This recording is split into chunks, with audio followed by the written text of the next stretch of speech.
You look so tan and good, and I look so pale. Well, you guys have been getting rain in Yeah, it's been bad here. Yeah. come to Miami. You'll love it here. You'll fit right in. But guys, I never been there. you're coming. You're coming. When I buy a Malinois from you, and I'll tell you why I want to get a Malinois puppy, you'll fly it over. But guys, you're in for a treat. You're in for such a treat because the gentleman sitting across from me, Sean Herran, he's been in this game, the dog training space, for many years. I've watched how he trains. He trains dogs to such a high standard, but he does it with such a smile on his face that I'm excited to spend the next hour, 90 minutes learning his story. He comes from a lineage of dog trainers, by the way.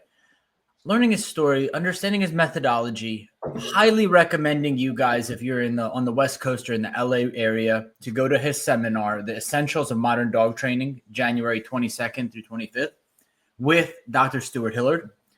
And just hopefully you guys listening to this episode will take 1, 2, 3, 10 tips that you could implement into your training program. So without further ado, Sean, welcome to the show.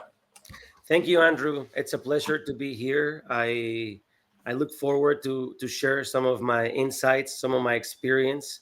Like you said, I've been doing this for a while and have got accumulated some experiences, good and bad ones. And I'll be really happy to talk about that and share with your audience.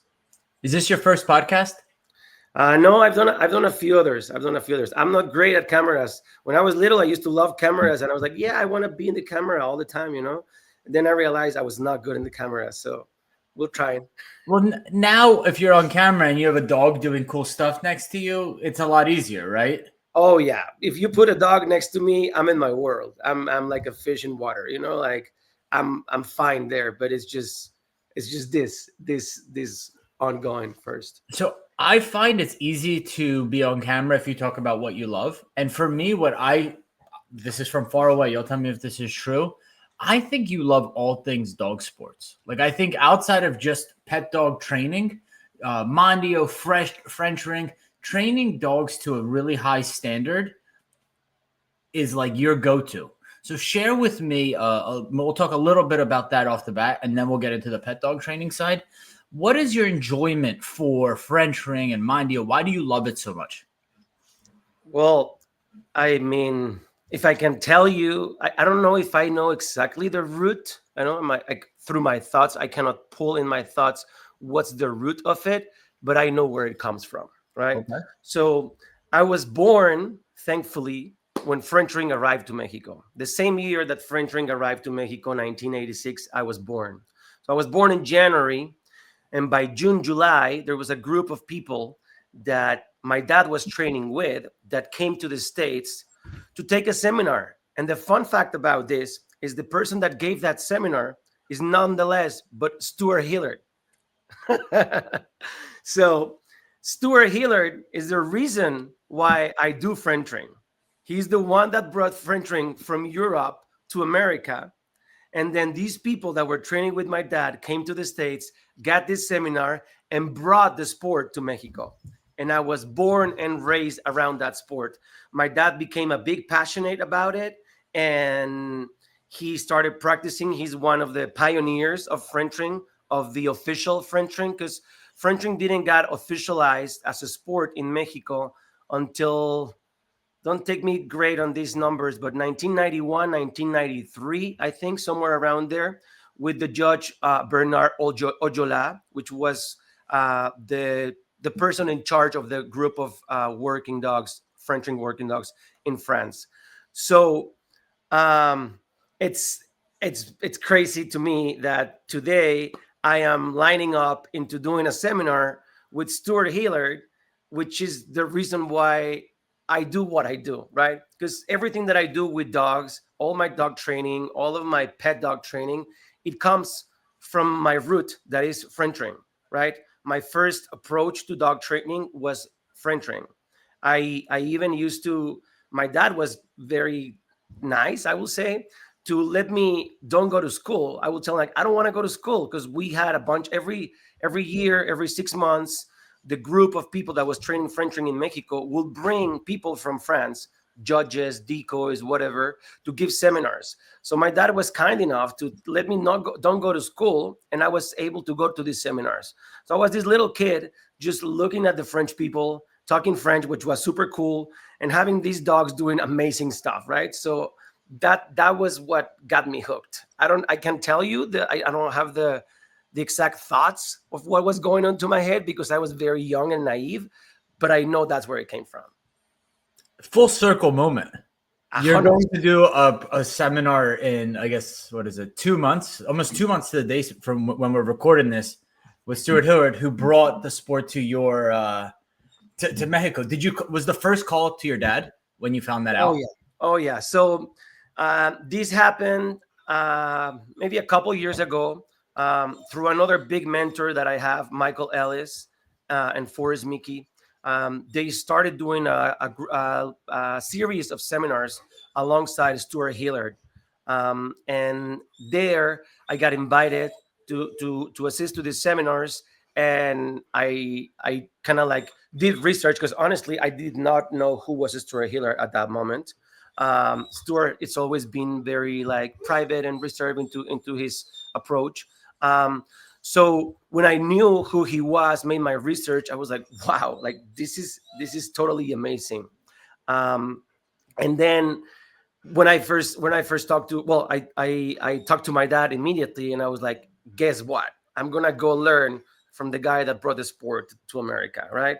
And it was like, wow, like something amazing. After I met Stuart, we talked about it, and it was like you say, like a full life circle. It was really, really cool.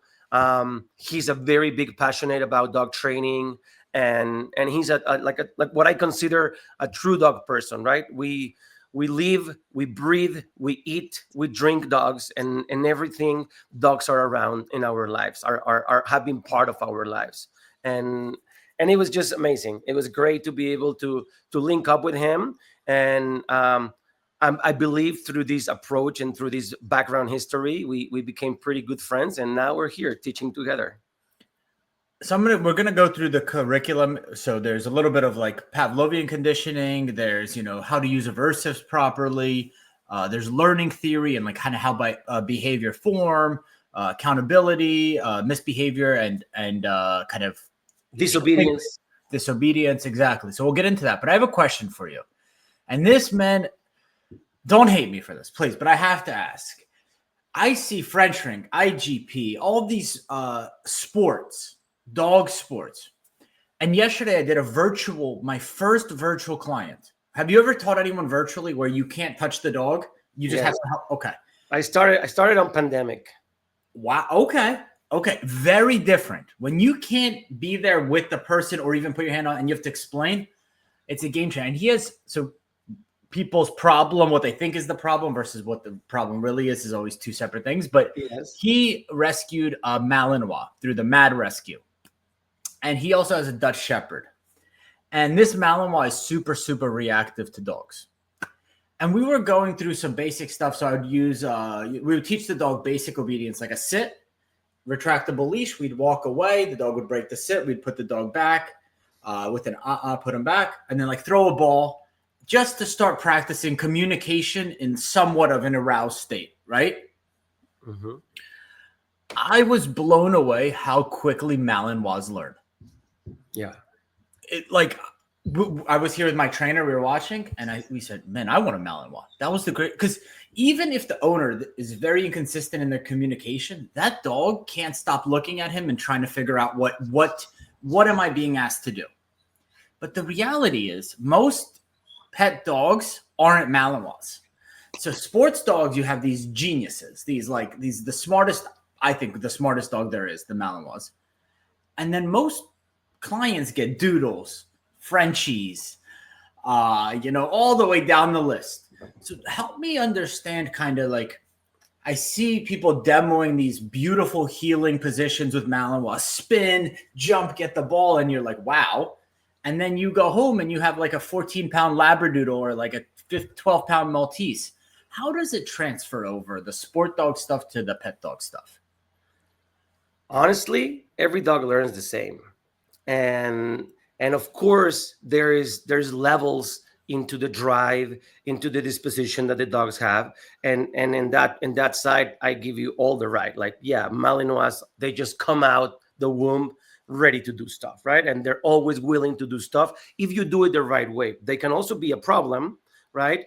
And a lot of the times nowadays, and this is something that to a certain extent saddens me a little bit, how popular Malinois are nowadays, and how much lack of knowledge people has when they own them, and they're becoming the problem of our decade, right? The problem of our time. And it's not because the breed is a problem. The breed is difficult, but it can be a great breed if you know what you're doing, right? So you have both sides. They learn too fast. They are very willing to do things, but at the same time, that can go on the good side, or it can go on the wrong side. Um, but talking about how dogs learn, at the end of the day, if you have the right approach and you have a right communication, which is communication and the approach that you do into your dog training, for me, it's the biggest change that has happened into my dog training life, right? I come from a background of like old school training where it was just like, okay, we're gonna use a leash and a choke chain. I'm gonna make you sit until you sit. I release you, you do it, whatever. Good boy, I love you, right? Right. Um, Good boy, I love you. so it's very like, if you learn that way as a person, as an animal, you're not gonna have the same disposition for and the same relationship with whoever your teacher is, right? Like that's gonna change that dynamic. So I think the biggest thing and the biggest approach that I can take from my history and my evolution is changing the way I communicate with dogs, changing the way that I approach my relationship with them, right? Back in the day, training was set up, and at least where I was, it was set up to, let's make the dog make a mistake so we can correct them and tell them that's not okay, right? And today, my training is completely the opposite of that. I get to a point where I do that, 100% generalizing, improving behaviors, right? But in the beginning, I'm not going to put my dog in a position where they're going to make mistakes. I'm going to do everything that I can with my knowledge, with my tools, with the animal that I have in front of you to set them up for success. I want them to repeat the right things as many times as possible, because that's how they learn, through repetitions, every dog. And then once they understand that, and once they understand what's what we are expecting from them clearly, then we can start putting things harder, start making it a little bit more complicated for them, so they have to troubleshoot through those behaviors, right? But starting right off the bat with like, hey, here, there's a steak in the table, and I'm gonna jank you for doing that. I'm not saying it's not gonna work. It works. I've done it many times, but there's a lot of fallout that comes with that, right? And it's not just the situation, but it also can be the relationship that I have with the dog. And can I ask you, maybe it's a little into the weeds, but I think our audience is has some understanding of this. Is it operant success where, you ask for a behavior and you give them a reward? Or is it more Pavlovian emotional success where, first week, 2 weeks, you're really building the emotional connection of that dog up towards the things that you're about to do? Yeah, so again, we go back to the approach, right? And for me, the first approaches and the first situations that I'm gonna do with that dog is I want to build trust. I want that dog to know me, that he can trust me, that I can provide something for him, whether it's pack instincts, whether it's food, whether it's toys and prey, whatever is there that the dog will find valuable. I want to be that source for the dog. For example, I just had some clients this past week. I trained their puppy last month, and a few days ago, a Corso Mastiff looking kind of dog showed up at their property, right? And they were like, well, we don't know what to do. We're scared. This is a big dog, maybe 120 pound dog. And so they called me to go and try to help them see what's going on with the dog, grab the dog, and see if we can do something with him. Just like randomly showed up out of nowhere. Yeah, I mean, I live up in the country in California, and sadly, it's a common practice around here where people just come and dump dogs, right? There's actually, like there's signs sometimes like, hey, there's a fine for littering, and if you dump stuff, well, there's signs here that says $1,000 for dumping animals, right? It's a That's crazy. common practice, sadly, that happens And here. what is it? People have litters, they can't sell the litter, or Yeah, or even people from the city. People from the city, they get bothered from their dogs and they just come and dump them. You know, it's wow. it's Okay. it's sadly a common thing that happens in these areas. Um, So they so call you, there's a huge Corso on their property. They're like, Darshan, can you come help us with this? yeah, they have a little tiny dog. They have a puppy Corso that she's somewhere else right now, and they have this little dog, and they're like, "Well, we're scared. We cannot take the dog out to go potty, whatever. This dog is outside. He barks every time that he sees us, you know." So I come over. Long story short, I come over. I see the dog, and I'm like, "Okay." He tries to charge me a few times. He's very defensive, whatever. And then after I'm observing the dog, whatever, for a little bit, I'm like, "Okay, you're a puppy. You're a Mastiff puppy, maybe anywhere from 12 to 18 months." So it was not as I thought it was gonna be in the beginning, right? Long story short, we trapped the dog. The dog was looking into going into the house. So I was like, hey, let's just bring him into your house. We can trap him in there, whatever. We got the dog, and the dog was for sure scared of everybody. He didn't want to approach anybody. So I took the dog with me. He's living here with us. It's been here maybe uh, 3-4 days. It was Tuesday, Wednesday that I got the dog, and the dog was totally scared of me. Like he wouldn't want to come to me. He was a little more drawn into female people than male. That was one of the reasons why we got him in with the family members at the house.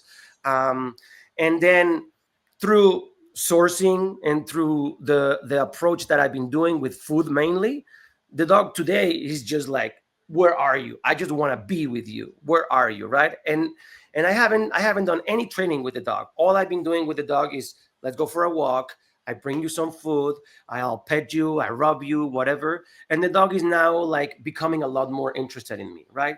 So now I'm getting into a point where, okay, now we can start doing something. We can start shaping some stuff with you, and start seeing where you're at, how much baggage do you have, how much problems do you come with, and all that stuff.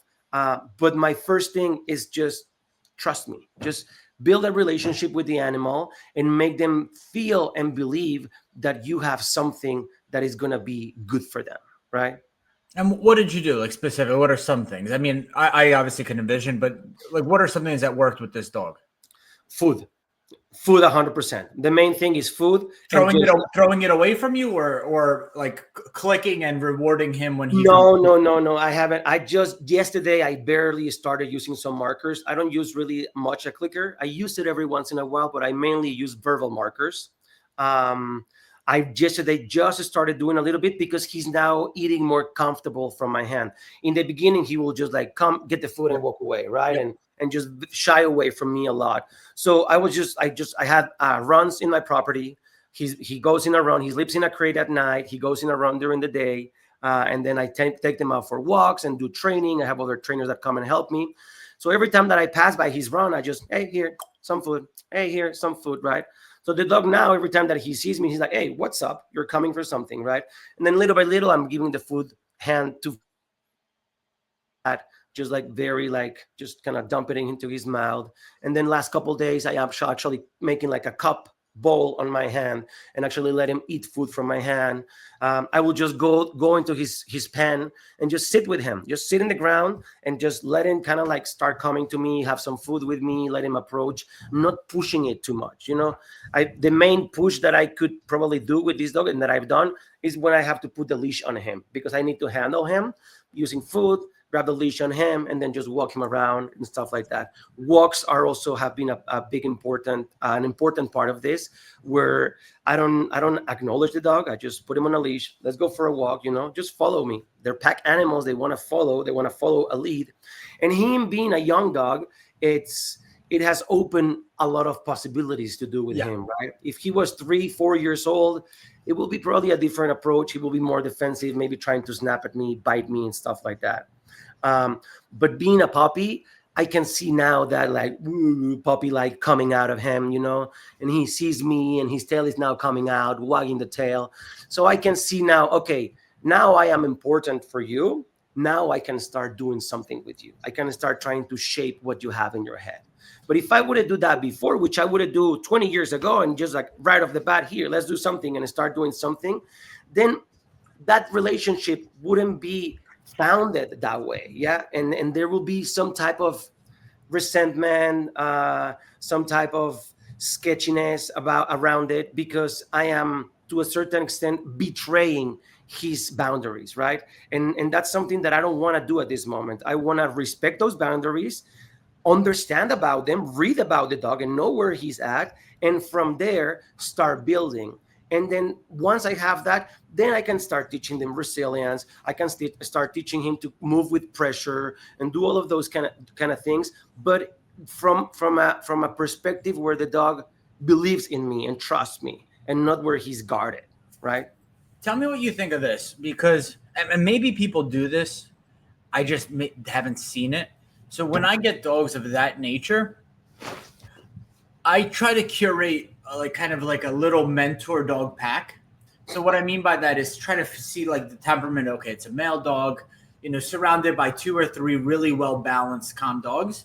I put a slip lead on that dog, a 30-foot, 20-foot leash, and then we go for a run in nature.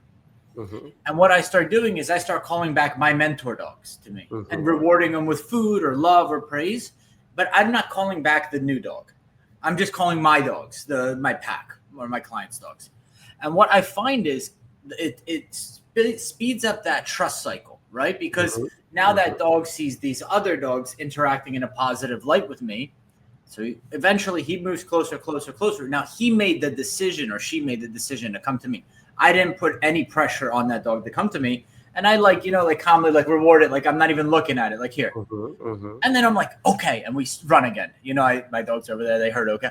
So I found that works so well with fearful dogs to build trust. I would call it kind of like indirect fun or indirect rewards, where my dogs are coming back to me. They're getting rewards. That dog makes a choice to come to me. It gets this one reward of food, but then it also gets the reward of we're starting to play tag now, Mm-hmm, mm-hmm.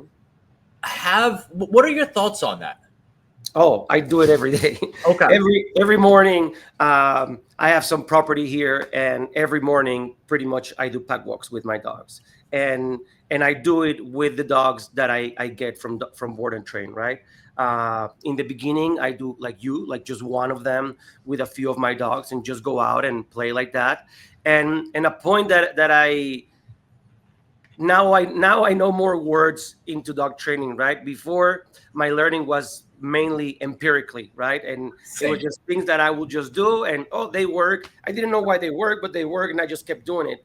Now, thanks to Michael Ellis, Stuart Hillard, and many other mentors that I've had, now I can put names to these things, and I can understand them better. You could explain why they work, not just that they work. Exactly. And you could explain to the clients. Exactly.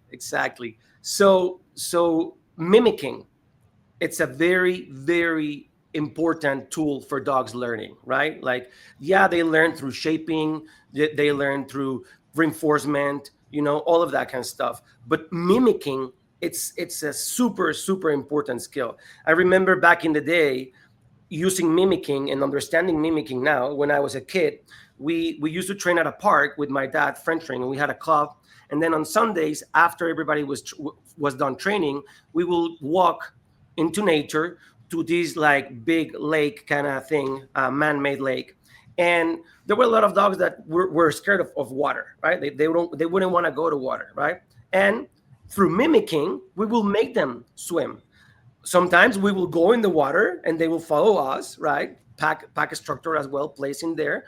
But sometimes just with other dogs, other confident dogs that would like to go and chase a toy in the water, and you bring that dog, and little by little, this dog starts now tipping into the water and trying to go with the other dog. Frustration is happening. The other dog is going away. I want to go. And eventually you have that dog that was completely shy from the city, never seen the water, never been in the woods. Now is jumping into the water, splashing, because that mimicking has helped into pushing for that, right?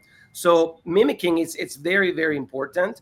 I do all of these dynamics, like I said, every day. Whether I go on a walk, I also do bicycle rides with my dogs, where they just go with me and do that.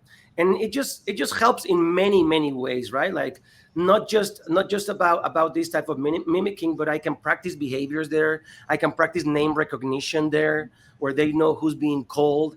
I can practice when they are a little more advanced. I can practice some training and some like distractions, some high level of arousal with other dogs running around, and you have to listen to me. All of those kind of things, and they are very important. It's something that I've applied into my program my whole life, and nowadays I am a lot more invested into it because I've seen the results and I understand the knowledge behind it.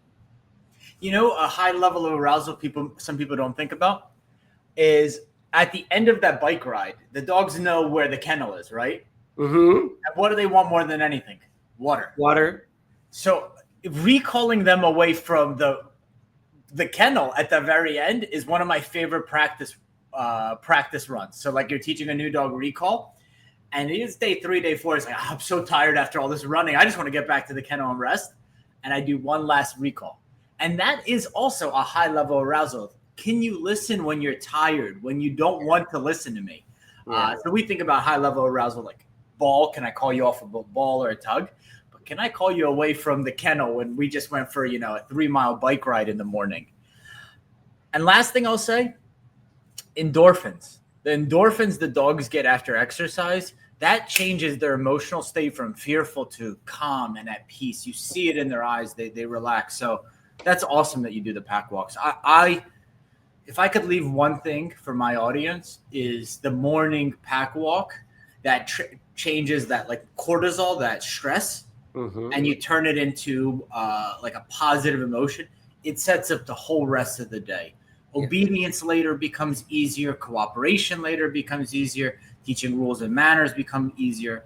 The morning pack walk, I think, is one of the best, most essential of modern dog training. Let me ask you something. You have a fundamental of raising a puppy program. Yes. And I'm going to say puppy. You called the Cane Corso a puppy 12 months, but I'm going to say first 6 months. What do you think are the most important things to teach a puppy in those first 6 months? Well, same thing as with the Corso. Like my first thing is a proper relationship, a proper interaction with me, confidence building. I do a lot of confidence building. And you were asking me in the beginning, how do these dog training, sport dog training matches with pet dog training? Well, everything, right?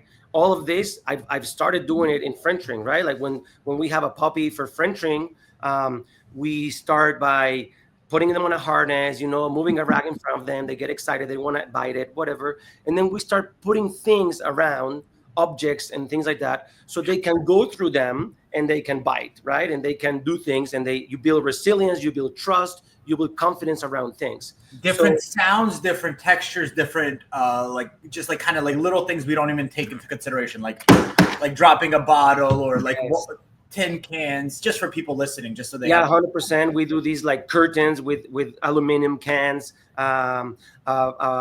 kiddie pool with a bunch of things in there, chains, shooting through a tunnel, going into small obstacles, so heights and things like that, and there you're building trust in the handler because you're the one that is helping them to do that. And also you're building resilience in the animal, right?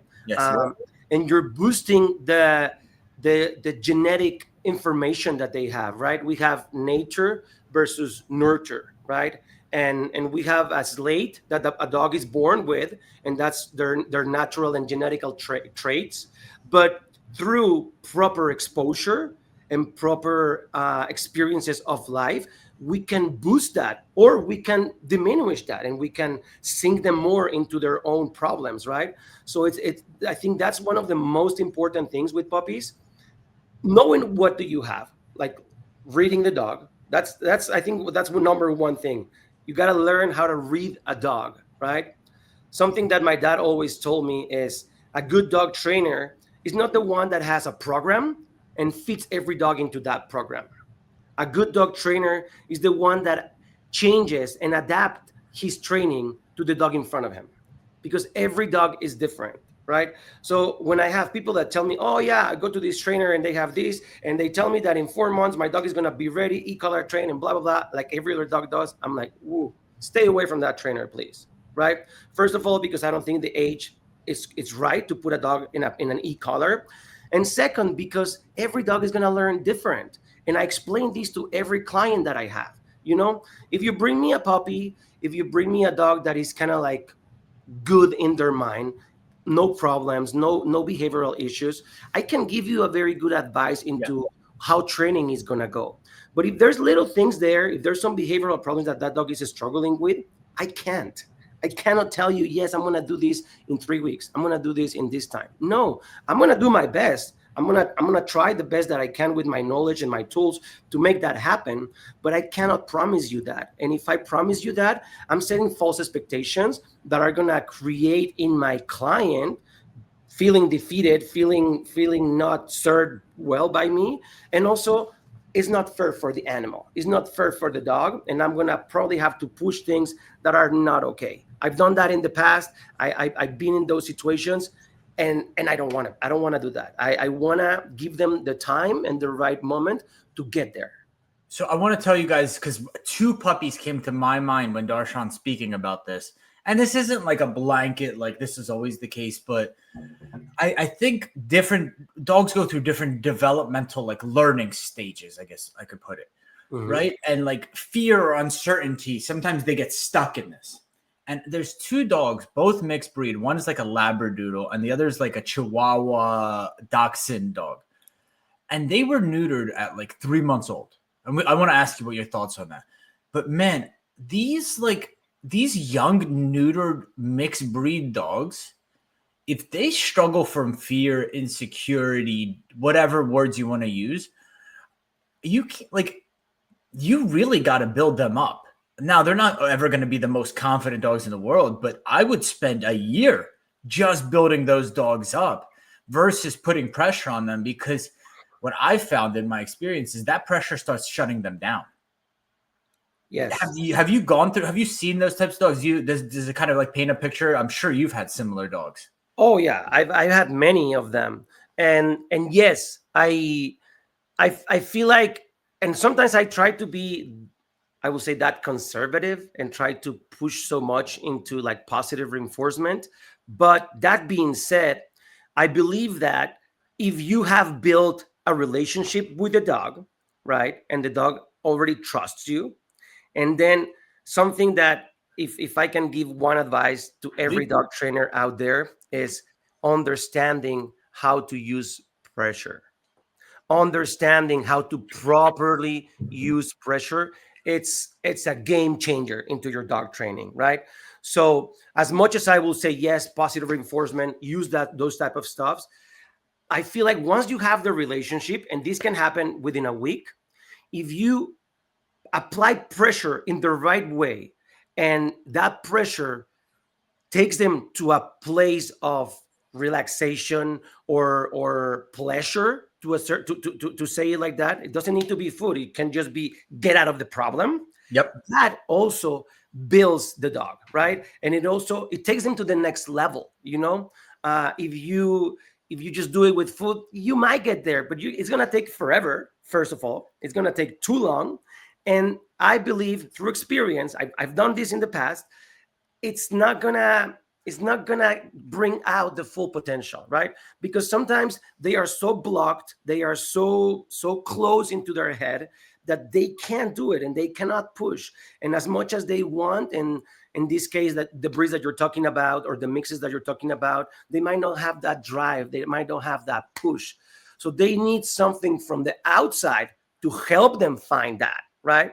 An example that I can tell you right now, I have a young puppy. She's Dutch Shepherd, German Shepherd, Great Pyrenees mix, right? She's pretty cool, pretty cute. Pretty cute dog. Yeah, very, very cute. She's very food driven, very handler oriented, but she's a little shy and a little sensitive into environments. So in order to get to our kennel area, to our sleeping room, it's a deck and there's some stairs. So these stairs are almost like hanging, you know. Mm-hmm. So she was kind of like scared of it, right? And in the beginning, the first few days, I was like using a lot of food and whatever, you know, making her go through it. And she was going, but it was like very, very scared, whatever, you know. So then I just like use leash pressure, put a sleep leash on her, kind of guide her. No food, no nothing at all. And in the beginning, she was like, "Oh, I don't want to do it. I don't want to do it. Just a little bit of pulling, boom, boom, boom, go, and then come back down, and then come back up, and then come back down." Today, the dog is just going boom, in and out, no problem. She just feels good about it, right? She's learned that through that pressure, through that external help, she can accomplish things. And that also builds confidence. That also builds trust in the person that is doing it with her and in herself. And now she just jumps in and out. Like, I don't need to have a leash on her. She sees the stairs and she just goes up, right? Of course, after I was doing that, there was food in her crate. There was something cool for her that she was going to get to. She loves to be in her crate as well. Their owners did a very good job of doing that.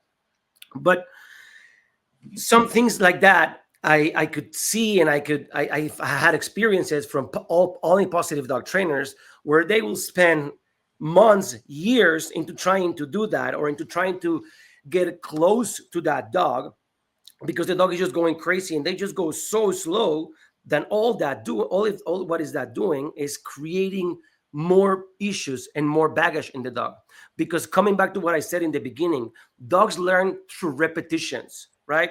That's Pavlovian associations, right? Whatever you do on a regular basis, it's going to become established into your behaviors, into what you do, right? So you don't want to have a dog reinforcing and doing one after other, those type of things, because at the end of the day, they are reinforcing that. They becoming comfortable with that, and that's going to become a way of acting in those situations. So you want to try to move them out from that, right? And sometimes food is not the only way to do it. Sometimes there's other tools that you can use to help them that. And something that I will say, this way of using pressure, how I do it today, how I have learned to do it today, it's the most humane way to teach a dog pressure, because pressure is going to happen. Life is full of pressure. We don't live in a pink world. You go out there and you're going to face problems, right? And if you're not prepared, if you're not resilient enough to face those situations, you're going to struggle more than people that has some understanding of how to do that. Same is going to happen with dogs. So the goal and the key in this pressure is do it in a controlled environment. Again, we control the successful of the situation, and then through that we can teach the dog that it's not as crazy to feel like that. It's not as odd to be in that situation, because you can conquer it. And when that happens, you, like you said, after a dog going on a bike run or on a run, you can see it in their eyes. You can see it in their demeanor. They're like, I did it. That was great. It feels amazing to be there, because it doesn't feel good to be in that moment of like, oh, uncertainty. I don't know what to do. This is really freaking me out. When they pass that, they conquer that, they're like, whoo, there you go. This is it. Guys, I would go back and re-listen to the last, whatever, those 5 minutes, wherever it starts, about understanding how to use pressure. And if I'll do my best to link this on the timestamp for you guys. Understanding how to apply and use pressure. And I think about this so much. I think about this so much from different angles, right? Like, I always think about, what is confidence, right? We hear that word confidence all the time. So the definition here is, confidence is the internal conviction that you have the skills and the ability to handle whatever comes your way. This belief is the foundation for taking action and persisting through hardship. Mm-hmm. Confidence, right? And it comes from capacity. Mm-hmm. And then Darshan said, we teach that in a controlled environment. That was the first thing. Like, think about how key that is. So we see right now in today's society, young men don't have confidence. I only want to speak to young men because I'm 35, going 36. I remember my 20s. I was like, working out, exercise, keeping the promises you make to yourself. I want to achieve in this life, but like, the world seems so scary. How can I get out there and be somebody? We'll start with those daily habits, even when you don't want to do them, right? Mm-hmm. And that starts to develop confidence for yourself. So if you think about what gift we could give these dogs, okay, sit down, cool. But really a true gift that you could give to this animal, if you love this animal, is showing them that they're capable to persist through hardship. And we teach that in a controlled environment So when there's uncontrolled things that happen, that dog is like, my nervous system, my emotional system has been here. I recognize this and I can do it. Yeah. To me, like that fundamental principle is why I love dog training, actually. Yeah. Yeah. 100%. 100%. Like teaching that capacity of being able to go through obstacles. It's in my opinion, is one of the most important things that I teach a dog, right? Of course, we teach behaviors, like you said, and behaviors are important. They're going to give manners, they're going to give the tools to people to be able to do things.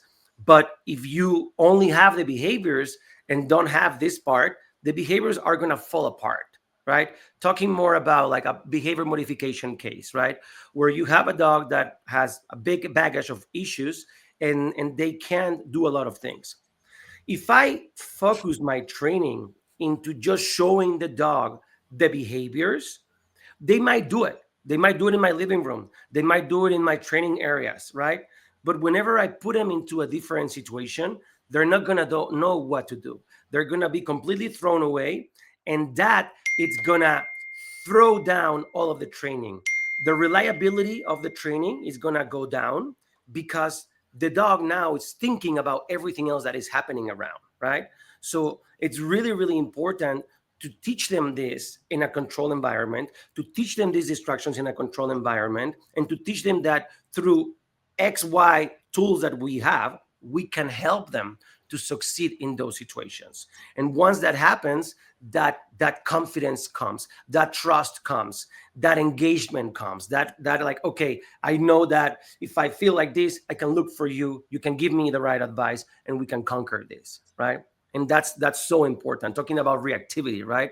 Like most of the times we are living in an epidemic of leash reactivity in this country, right?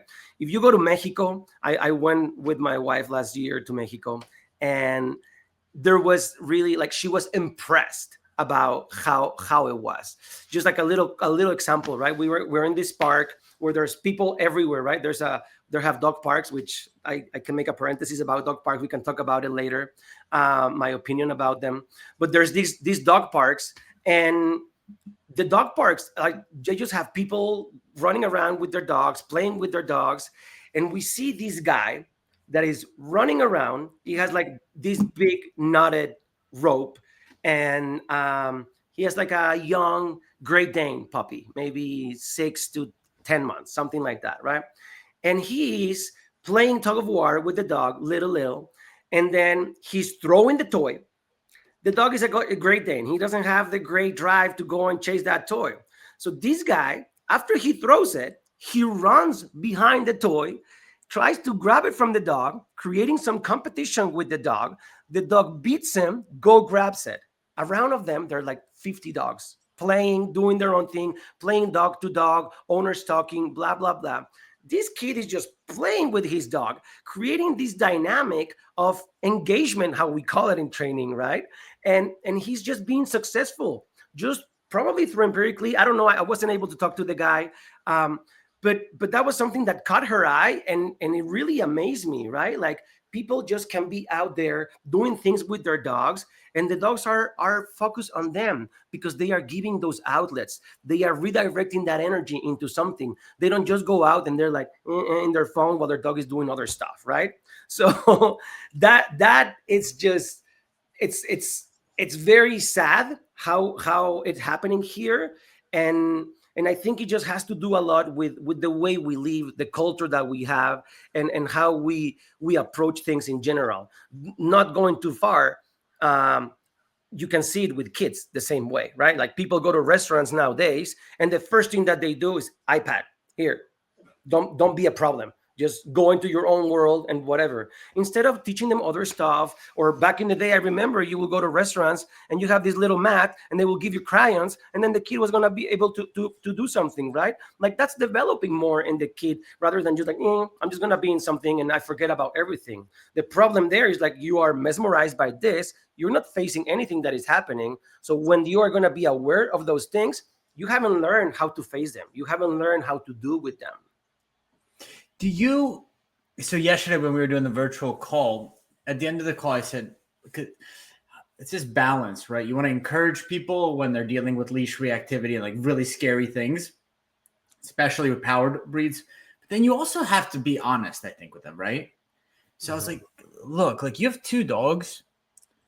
They don't even look at you when you're out here. You're just someone holding the leash and they are going where they're going and you're following them. And you mentioned like the phone thing. Like I sometimes think just part of reactivity, I don't know, 80%, 70%, whatever, the number doesn't matter, is just that the dog is like, this is not an interesting person for me. I've learned to seek all my enjoyment out there. Mm-hmm.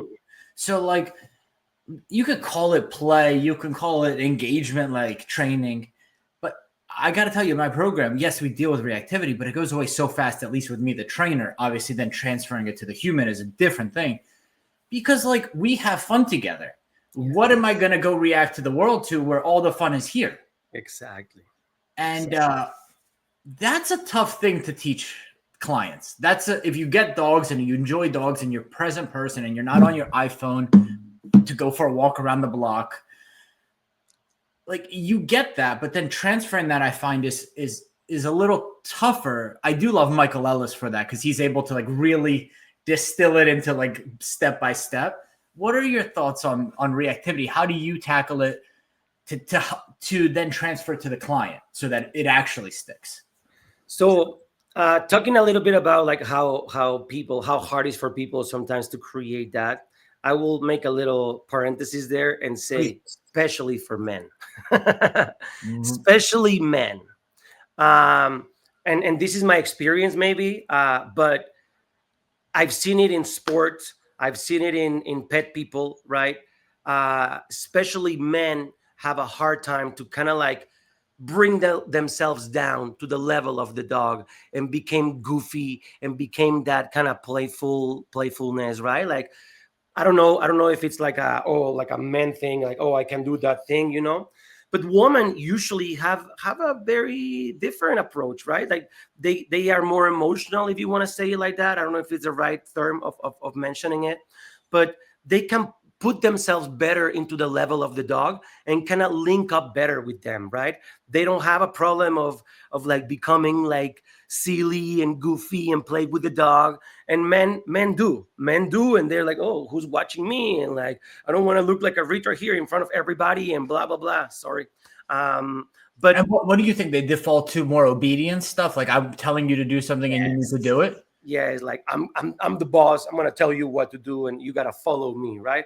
Because that's old school, also kid racing, right? Like you gotta do things, and you gotta straight up like be obedient, and don't be like that. And if not, you're gonna get your butt spanked and things like that, right? And it's kind of like that more force based, if you want to say it.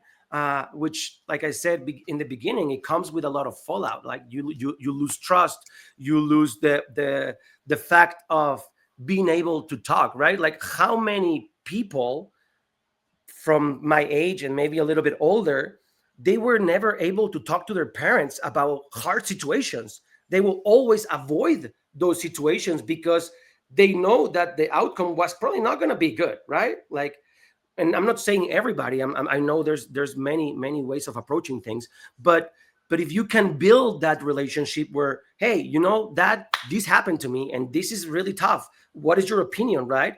Versus having somebody that is like, oh no, if I tell my dad, this is gonna be the end of the world, right? So same thing in the way you create that relationship with dogs.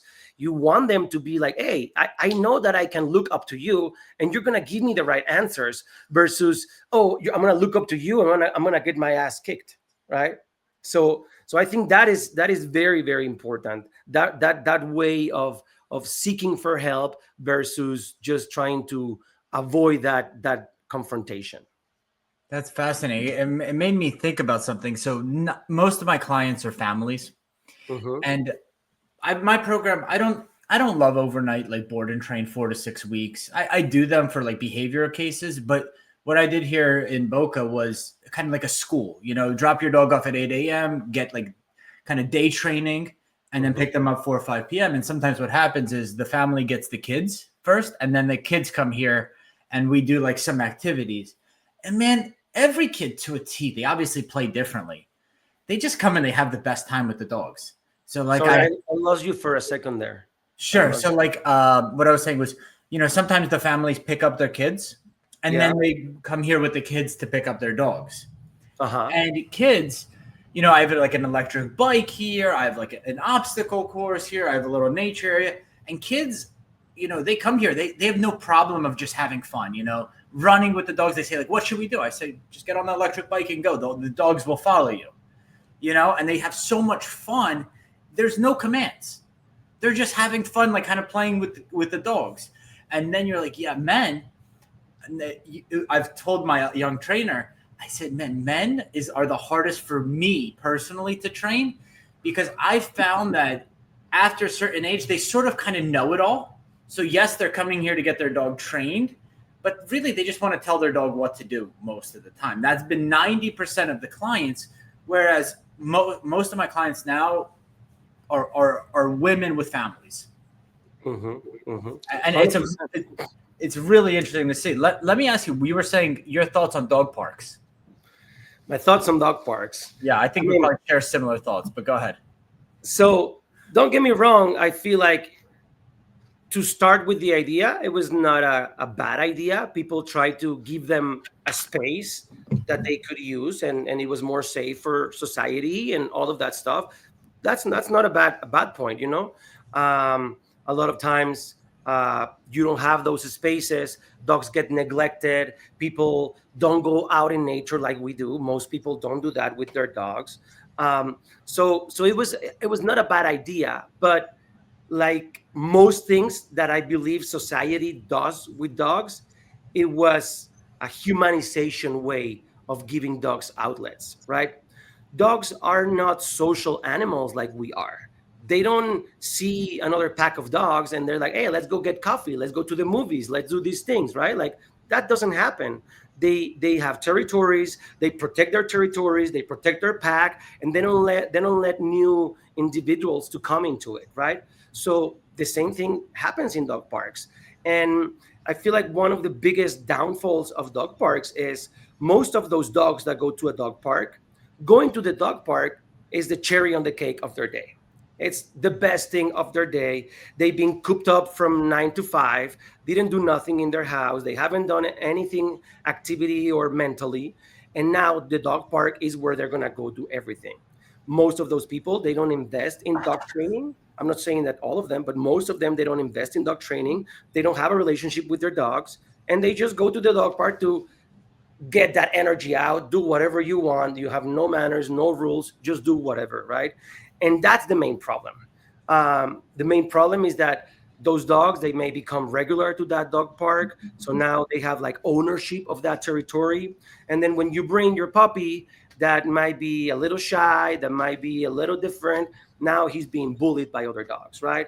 And you have two ways. Your dog just like goes down the sinkhole and is completely scared of dogs, or your dog has a little bit of strength in their character, and within a little bit, a couple weeks, a couple months, now he's like, okay, these guys are just beating me up, let me stand up for myself, right?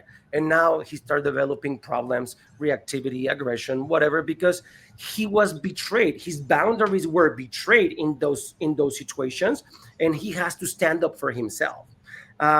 Something that really makes me cringe, which I agree it to happen, but I see now more days people and trainers, they advocate for it, is like letting a dog correct another dog, right? I'm not saying he's wrong.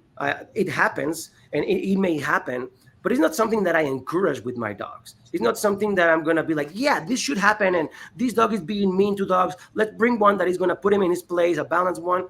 Not really, because it's... I know the trainer who's by you who encourages that. I know exactly what you're talking about.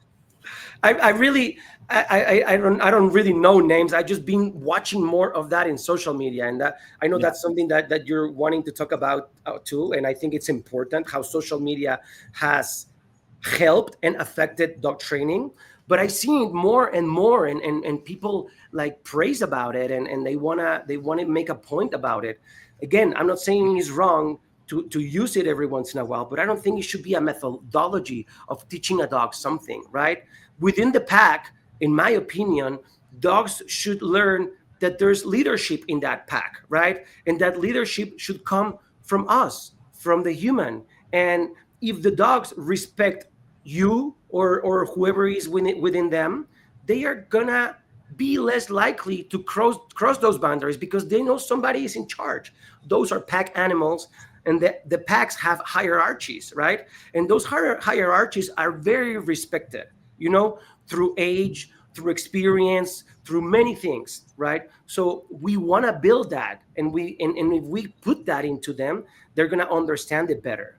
So talking back about dog parks and kind of like how people see things, I just think that the humanization part, believing that the dogs feel and see things the same way we do, creates a lot of problems in them, right? And creates a lot of issues into how they address the world because they can't really understand it. They understand dog communication.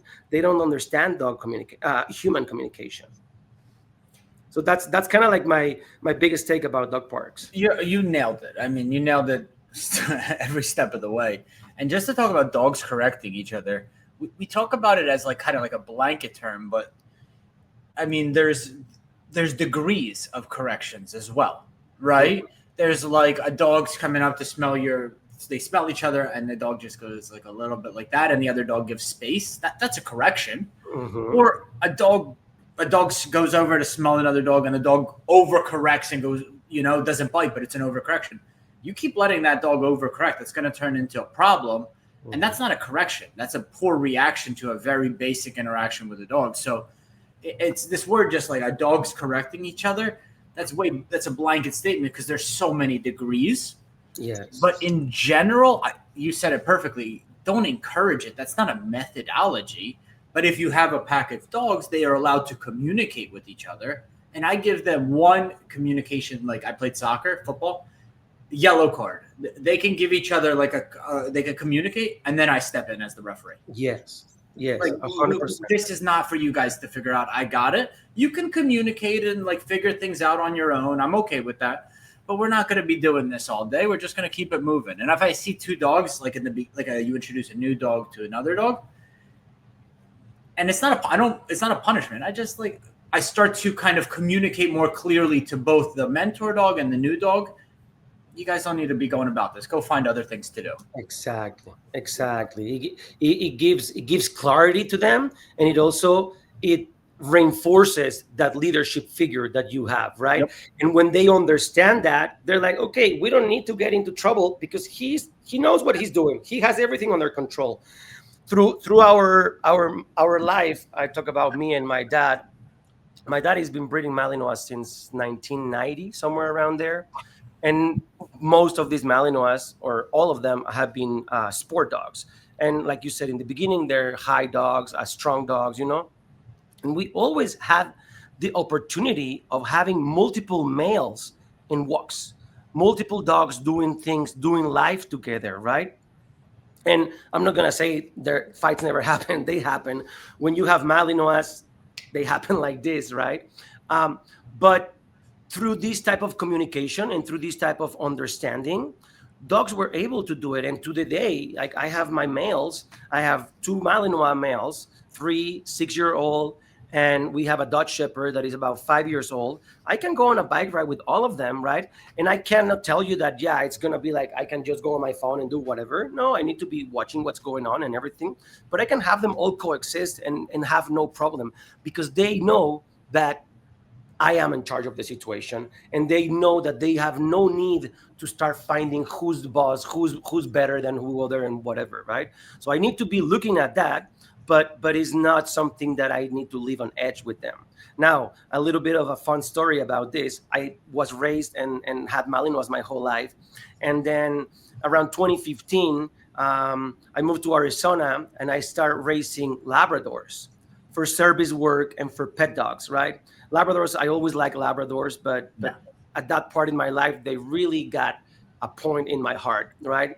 And it was very funny to me to see that when I was young, we will have, pack of Malinois and doing things and whatever, but you always need to be aware of what's going, right? And you can have a toy out there, and you need to be very careful of the situations, right?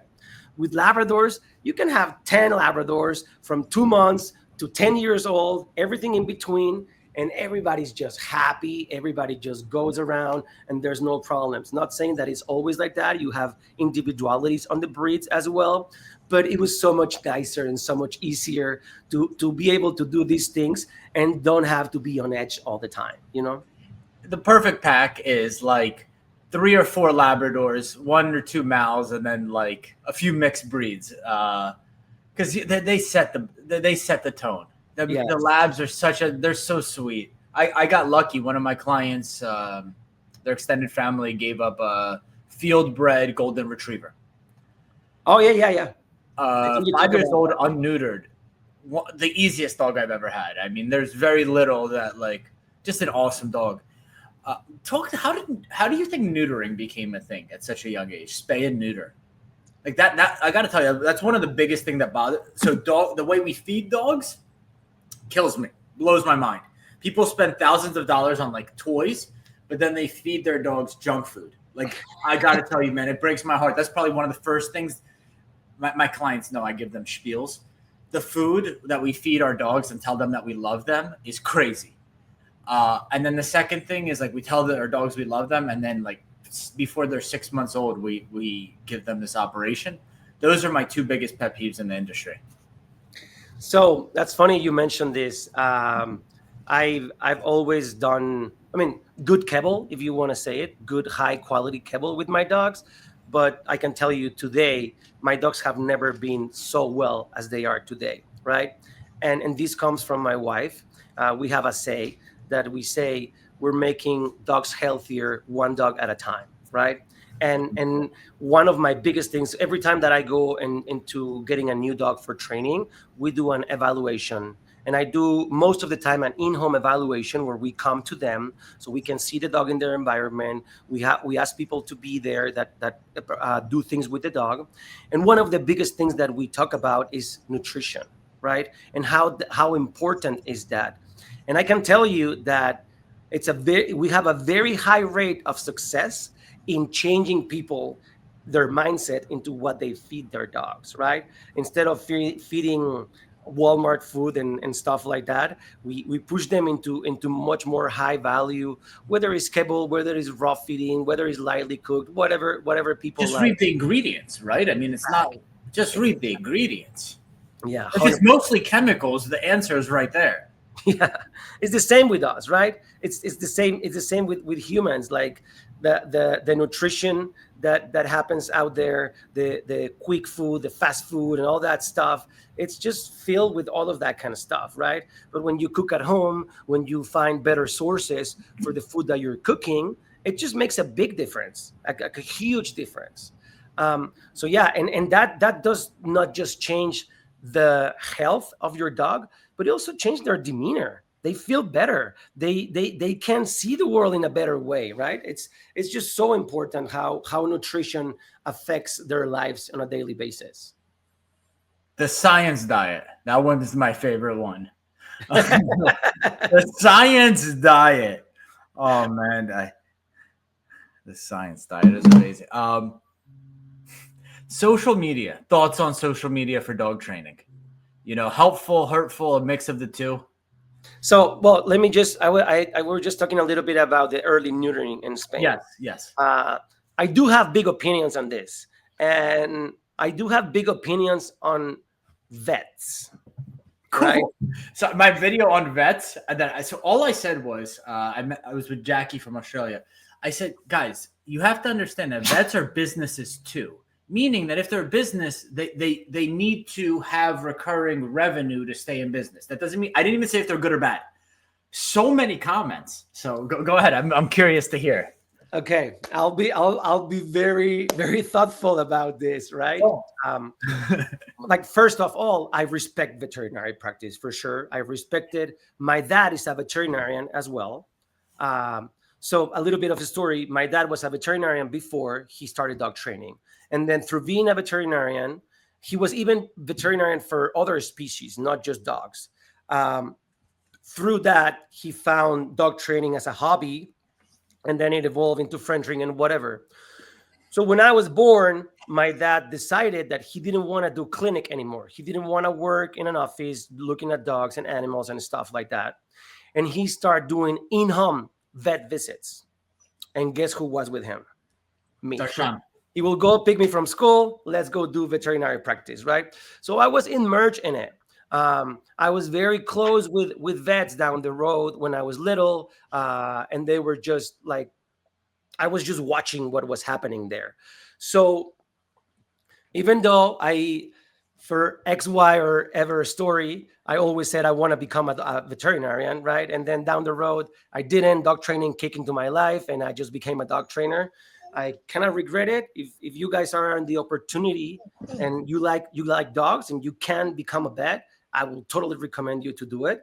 But I can't say that I have much more knowledge than the average person into that because of the approach and the closeness that I had with vets, right?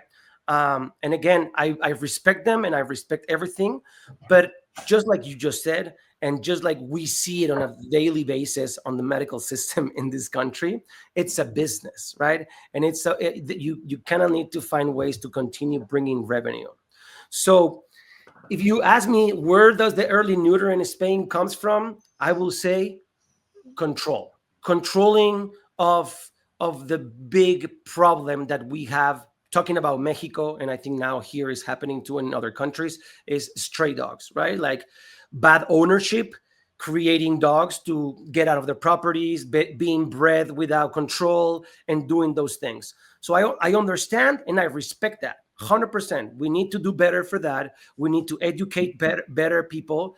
And sometimes it's not easy to educate people about that. And that's where early neutering and spaying can be useful. And I applaud that. But like everything in life, every decision comes with a fallout. There's something behind that can have problems, right? And something that I feel most vets, not everybody, but most vets are not very familiar with is behavior, is what happens behind those decisions into your dog's behavior, right? And what happens into the chemical composure of your dog along their development with the hormones that provides to them, right?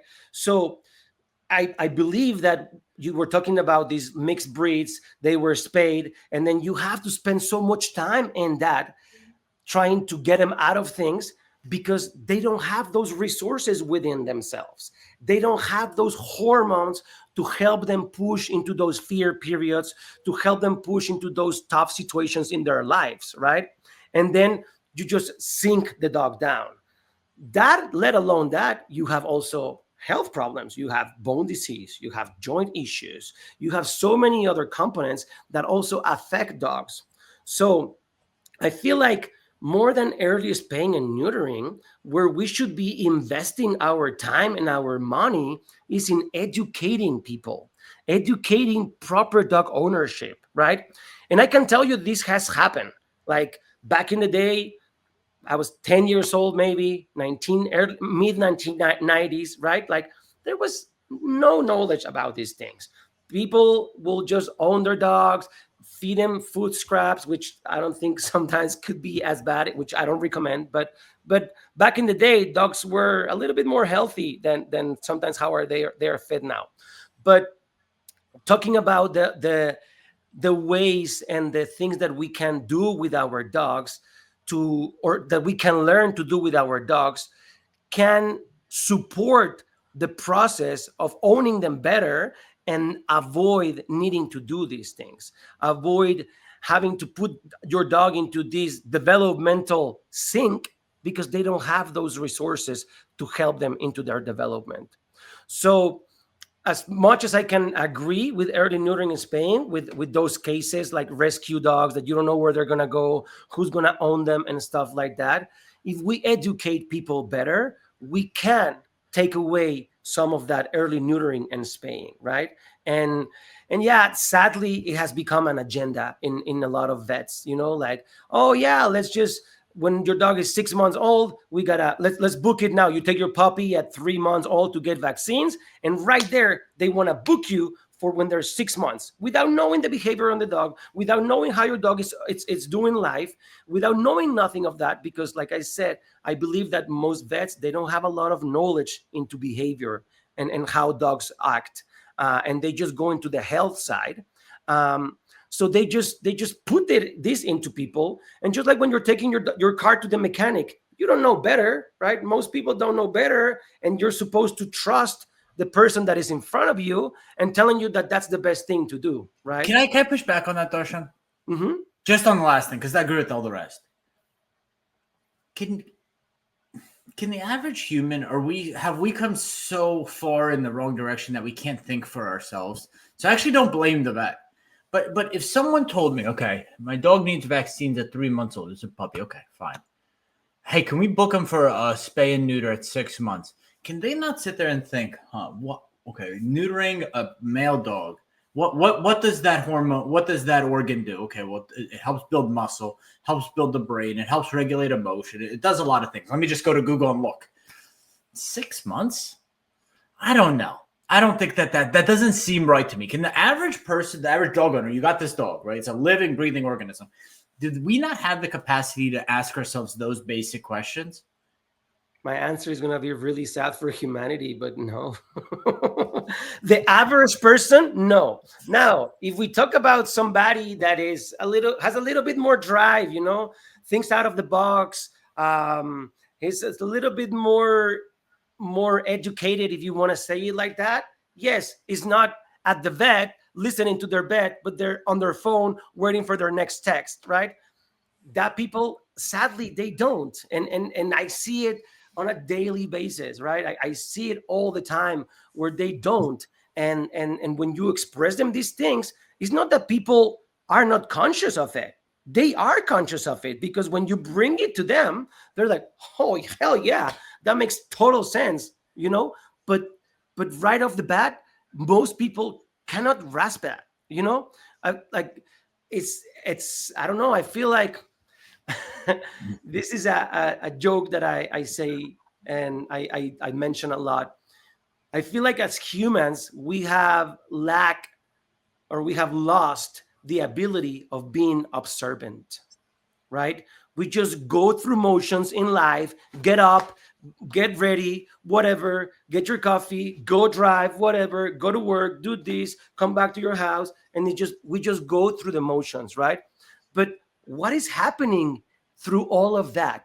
Are we capable of observing what's happening in the world and understanding those things and get information and learning from that? But Darshan, you're in San Diego, right? San Diego, LA. Yeah? I'm between San Diego and LA, near Temecula area. Yoga is so popular there, right? Yeah. Yoga culture. Okay. Yoga culture is so popular here. What do they teach in yoga? Be present. Yes. So observation is a default of presence. Yes. So you go, like, the people know, they're like, I go to yoga to be more present. They probably are on their phone during yoga. They're starting to learn. So use that presence in all aspects of because I agree. So for my rule for my pack walks is no phones. Yeah. It's not even a rule. It's like an unwritten rule. I kind of want to create the environment without having to tell the people that when we're on a pack walk, just be here. Because the thing I think makes us love dogs so much is that they're incredibly present creatures. Yes. They're in the moment. Yes. And it reminds us how often we're not in the moment. We're either in the past, all the mistakes are replaying in our brain, or the future, all the anxiety of the things that we need to do, versus just being here right now. Yes. They're dogs being in the moment. And I will add to that, and this is a big phrase that I use all the time, their adaptability to it.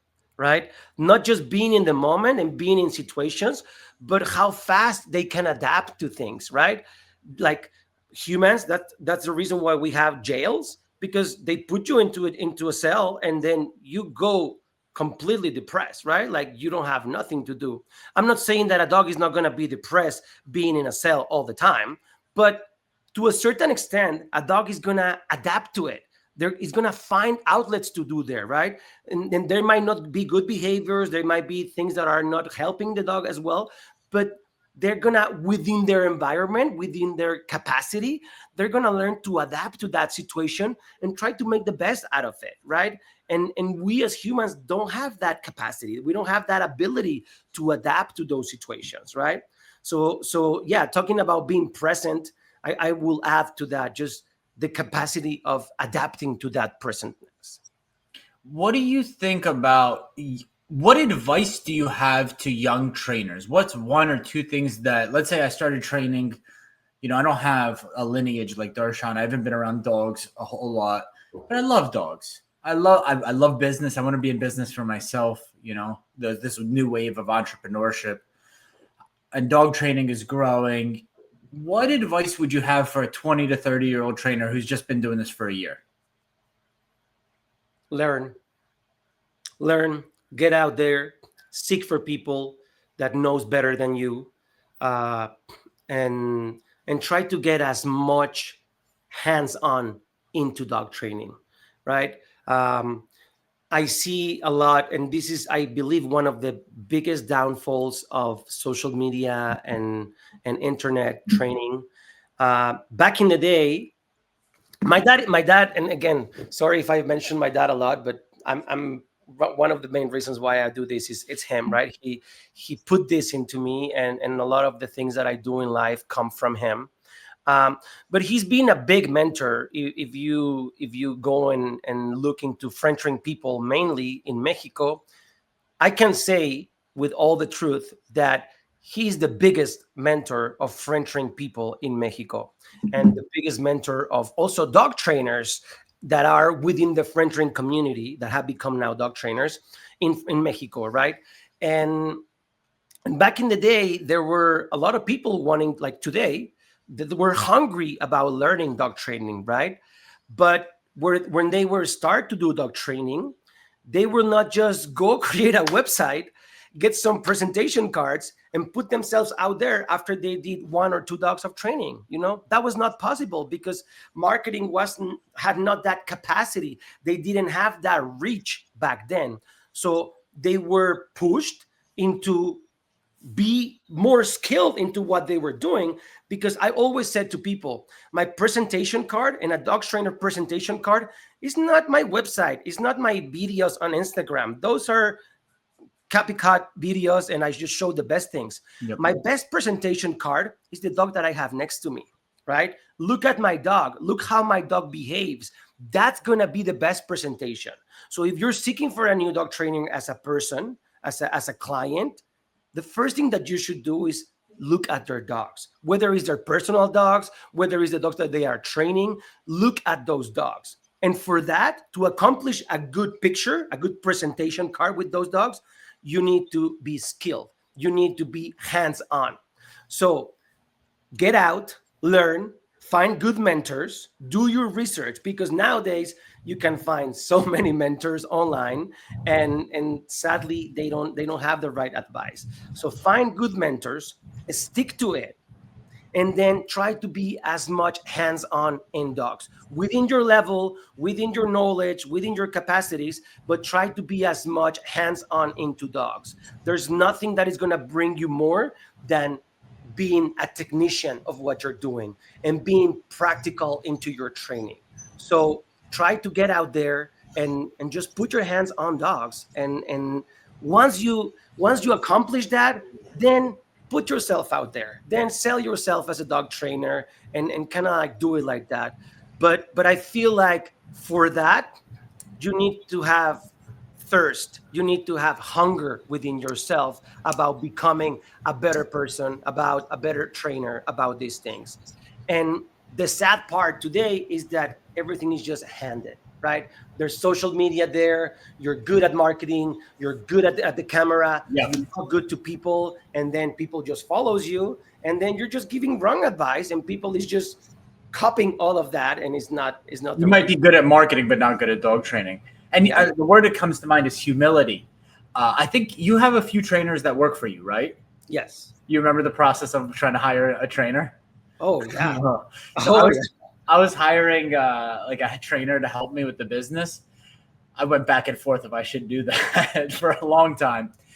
But humility. So she advertised herself as a behavioral modification trainer. And then I asked about her dog, and she told me her dog is reactive towards other dogs. And I couldn't, like, it made me so. And then there's the whole story as to why the dog is reactive, right? It was rescued, it had all this trauma.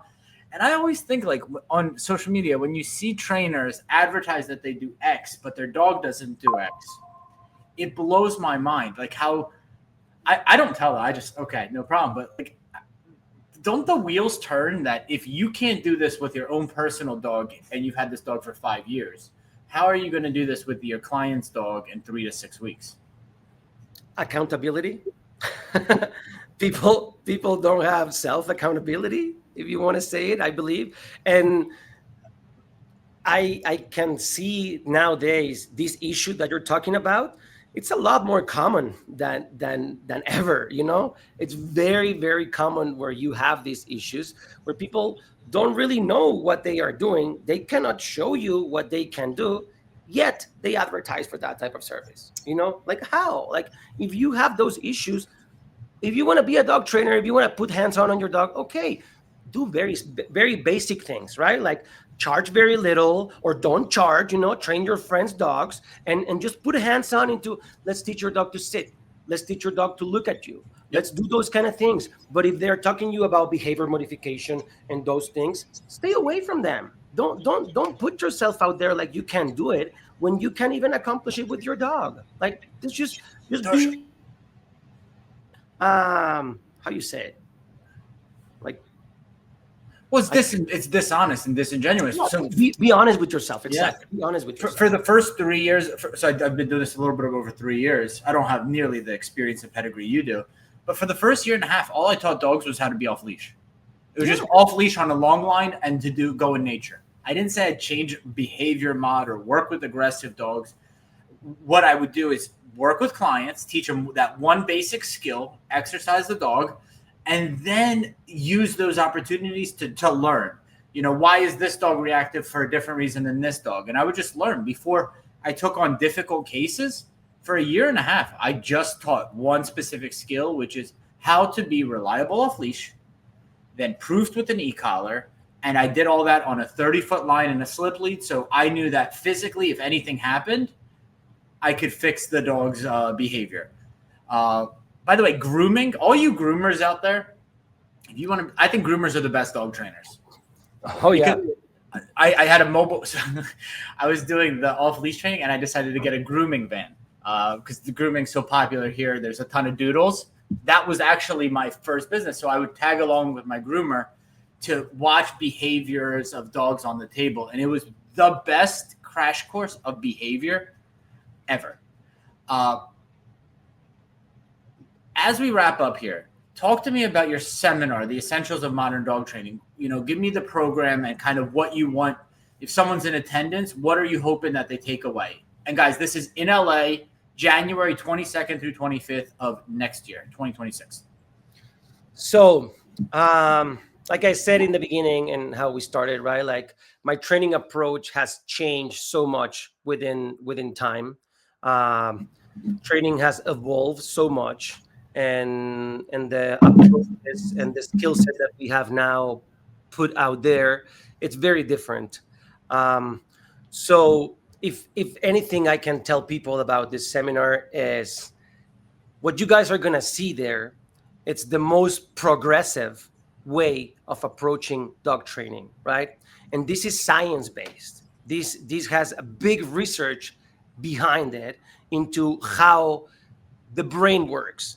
And talking about the brain, we're not just talking about dogs. We're talking about mammals in general, animals in general, right? And most of us, we work in the same way. We learn in the same way. So understanding the approach into how the brain works and which are the best ways that brain is going to be able to save that information, store it, and learn from that, it's going to make a huge change in your training approach.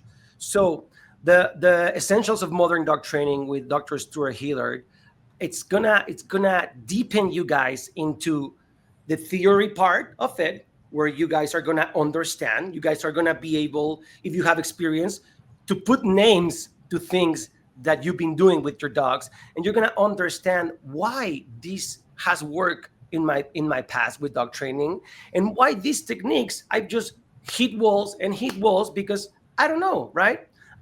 So it's going to give clarity into that, and just for the general people, it's going to teach you to understand your dog better and comprehend why your dog does these behaviors, why he avoids other behaviors, right? Because everything comes within themselves, within what they feel and how they see the world. So if you're capable of understanding these things, you're gonna better assess and approach whatever problems your dog are doing for you, and you're gonna have a better outcome for that. So you'll understand that part, but also you'll understand the practical part of that, right? Sometimes theory can be tedious, can be hard, can be tough for your head, you know?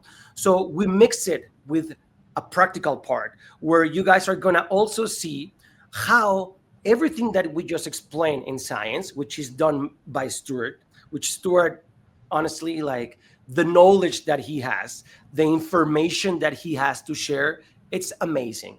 He's like a walking encyclopedia. Like he knows so much. He's so cultured and prepared about these things. So he'll be able to explain this on the theory part, but then you'll be able to see how that is being applied into your daily training, how you can use those techniques to better your training, to better your results, and to most things, to be fair to dogs, to put the dog into the right level and the right skill set that they are in, right? I talk a little bit about it in the past, but I don't agree with rushing things, right? To putting dogs into a program and say, okay, in 3 weeks or in 4 weeks, I'm going to give you this result and this is going to be it. I don't agree with that. A lot of my trainings, sometimes they can be a little bit longer than what I said in the beginning, right? And that just happens because some dogs take longer, some dogs have different issues and stuff like that. So being able to understand the practical part, it's going to also be make you capable of explaining people why these things are going to work, why these things are going to be able to be on a timeline, and why they are not.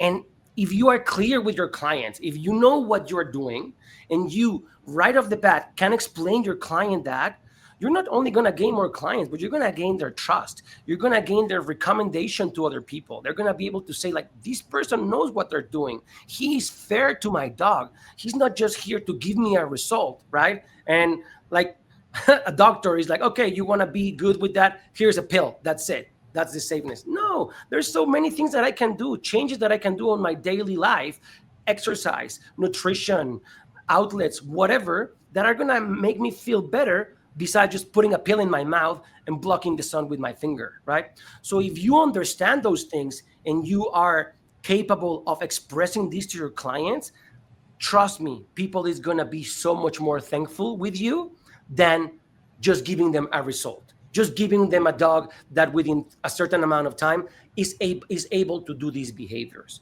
So the farewell of the dogs is something very, very important that is touched here. How to humanely approach a dog without humanizing them.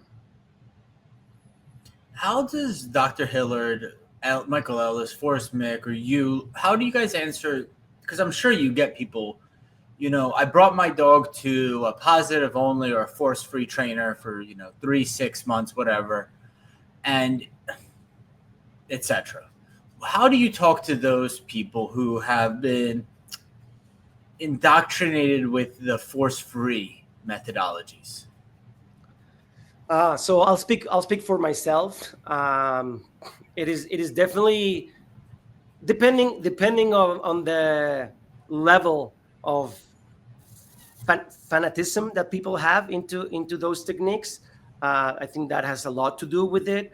But like I said, dog training, it's a lot of common sense, right? And when you express people things that are matching with how we do life and how we do things within life, I feel that's a really, really good way for them to grasp that and understand that, right? And I think like a big place that I explain this is just like life is not pink. Life is not just rainbows and butterflies. There's things that happen out there that you need to be prepared for, right? And if you are not, they're going to throw you off, they're going to create more problems, and you're going to have a harder time overcoming them. So explaining people that, and teaching them that we have reinforcers. You get paid to go to work, but also we have corrections. We have things that are going to be not pleasant to us if we don't comply to those things, right? And that's just how we learn. And that's no different than how dogs learn, right? So understanding those things, creating analogies into our daily Yeah. life, it's been a great way of explaining people how to understand that it's not just like that, right? And most people, even the most fanatic people that I've had around, most people, when you're capable of expressing these things, they made like a aha moment, and they're like, yeah, that's totally right, makes total sense. And a lot of people is like, how did I never thought about this? How come did I miss this? And that's where what you're saying, like, how come the average person can't grasp those things, cannot understand that the dog should not be early neutered and spayed? The fact is, like, they probably have it there. It's It's not, just they it's haven't our been job to bring it experienced to the enough to surface. bring it out, and they don't bring it out. But the understanding, yeah, it's very, very, very understandable, very common sense. It's our job as dog trainers to bring it to the surface. I love that. The Just three metaphors. educating. Yeah, the three metaphors I use is when you're at a red light, it turns green, you're on your phone. No one gives you a treat to start going. They honk at you, and the honking stops when you start moving. Okay, negative reinforcement. Got it. Got it. It's raining. You're getting wet. When does the rain stop? When you take the umbrella out or you get out of the rain? Okay, it starts to make sense, right? I got to tell you, my biggest issue with the force-free community isn't how they train. I don't care how people train their dogs. By the way, if you're on social media and you're always like agitating other people on how they train, just show how you train. It's not that big a deal. I don't care how other people train. But how they shame people is a crazy, crazy. It's crazy that they do that, which is funny because they use negative reinforcement and positive punishment on the human. Yes. But like, And same with dogs as well, right? Like they're using it, they are just not wording it, and they are not, I don't know if they're not being aware, or they're just kind of like undercovering in a certain way. Because if you have that understanding, and you, even though you use only force free, and you have some education about it, like, you probably know that withholding food, it's creating an aversion in a dog, right? for some dogs, holding a ball from a Malinois or a tug toy from a Malinois is very aversive. Or my buddy, and I've had clients here, like an older lady, a smaller lady with a Rottweiler, with a powerful dog, and she brings it to this force-free trainer, and the dog's wearing a prong collar. So what they do is they meet the client at the car, and they take the prong collar off. They give that client a spiel, and they put a harness on that dog. I swear to God, I'm not lying to you guys. This is 5 minutes away. And like, they don't even empathize with the fact that this is a small 120 pound older lady with a 100 pound dog that could pull that lady over anytime. And all that lady's doing is just trying to use a little bit of pressure to kind of balance out the scales, that part is so fascinating. I can't believe that's a real thing. That's my little spiel. Any final words before I let you go? This seminar, is it mostly for dog owners, dog trainers, or you think you're going to get a mix? Everybody in between, honestly. This is something that it can give some information to very highly skilled and experienced dog trainers, to your regular average dog owner, right? As long as you have that passion for dogs and animals, and you are trying to seek more into how to understand them better, I feel like anybody can be there. I'm not I'm going to say, like, there's certain things and terms that can be a little bit new for people that is not familiar with them. But the way that we're approaching it and the way that we're going to try to put it out there, it's so everybody can understand of it and can have something about it. And something that I do with all my clients, and that my seminar will not be different than that. I will be very happy to answer questions after that, right? Like, whether it happens within the seminar or my contact is going to be shared there. If you have questions after it, come back to me, ask me things, like I am very happy to do that. I don't know if you want to call, how you want to call it, but I've reached a point in my life where I am in the need of giving back, of sharing with people, and I feel the necessity of bringing this out to people, right? Because I've been there. I've experienced that. I've seen those things, and I've seen how people, new trainers, they get billed, they do that because it just happened. I grew up in around those people, right? So I've seen so many things, and I've got to that point where I need to get out there. I need to just share with people what I have learned within this time.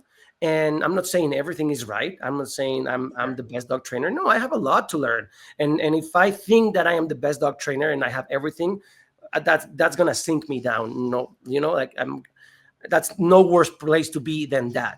So I'm always learning. I'm always evolving. I'm always changing my approaches. Like, I started using food in 2008. 2008 was the first dog that I trained with food.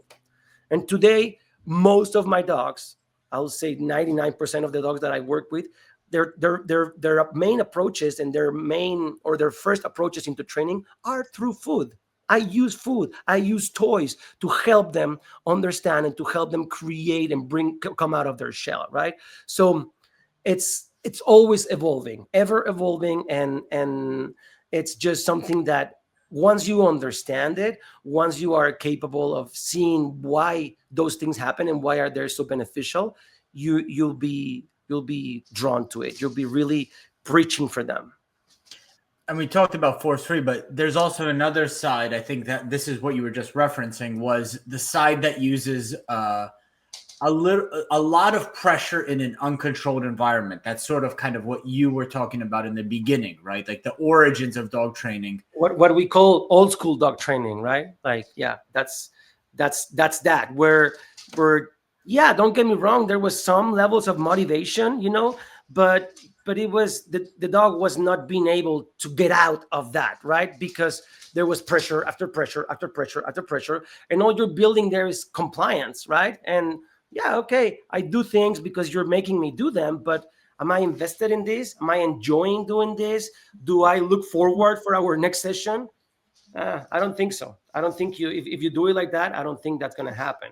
You need to find motivation. You need to find what the animal is seeking to be able to bring out the full potential in them.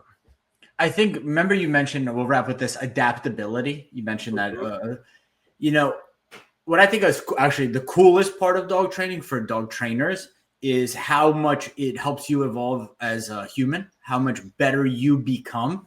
And like, because you're always kind of tipping these scales of like helping the dog overcome pressure or discomfort, motivation, pressure to motivation. You're kind of like, you're almost like on that balance board, right? Because you don't want to go, you've already seen going too heavy on one side is detrimental, going too heavy on the other side is detrimental. And you have to have that like internal compass to navigate that scale. And I think that teaches a lot about your own self and also your own emotional regulation, because I had Chad Mackin on and he said, never train a dog in a bad mood. And you learn that you're like, sometimes let's just go for a quick walk and go home. Like I'm not in the right emotional state to train. And that was a really cool lesson for me as a young trainer. 100%. The balance part, I feel like, and not just with dog training, like it's just everything in life.